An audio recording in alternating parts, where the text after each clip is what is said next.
Okay, we've got Hafidh Ismail from the Hajj mission of SAHUC. Hafidh, assalamu alaikum wa rahmatullahi wa barakatuh, and jazakallah for your time. Wa alaikum salam wa rahmatullahi wa barakatuh. Always a pleasure. Hafidh, this year during the Hajj of 2024, at least 3 Hujjaj passed away from South Africa. Can you talk to us the process behind the paperwork and all the process involved in arranging and finalizing everything before the burial is done? 100%. Actually 5, not 3. We had 2 in Medina and we had 3 in Makkatul Mukarramah. I think what we need to reiterate, without SAHUC, you can't move that body.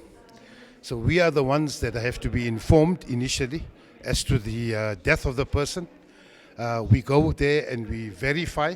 Once we've done that, we are not supposed to touch the body until such time we get a medical personnel from the Saudi authorities that come and do the necessary assessments. They will do the confirmation.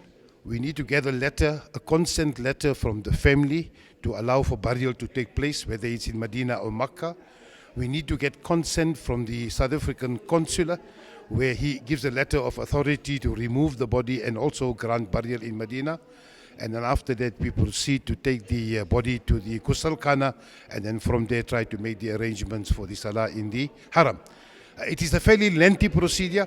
Sometimes people get a bit impatient, but we need to understand we're at the mercy of the authorities, and we are not the only people that are present at that time. So sometimes it can take longer than what's expected, but alhamdulillah, we've been fairly successful over the years to be able to facilitate the procedure. Yes, there is paperwork to be done, and it can take anything between 8 to 12 hours to facilitate the entire process. It's rather to meet up with the requirements than to have issues afterwards. And then for paperwork in terms of South Africa, what happens after that?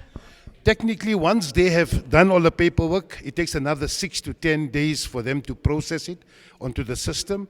They then issue a death certificate, and that death certificate, now in Medina the procedure is slightly different. The death certificate, the passport gets handed back to the consulate service, who then in turn sends it back to South Africa.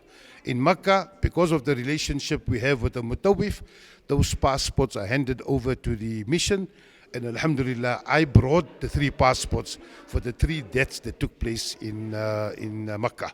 So that gets brought back by myself, and then eventually I hand it over to the respective peoples. Jazakallah khairan, Hafidh. Barakallah. Thanks. You're welcome.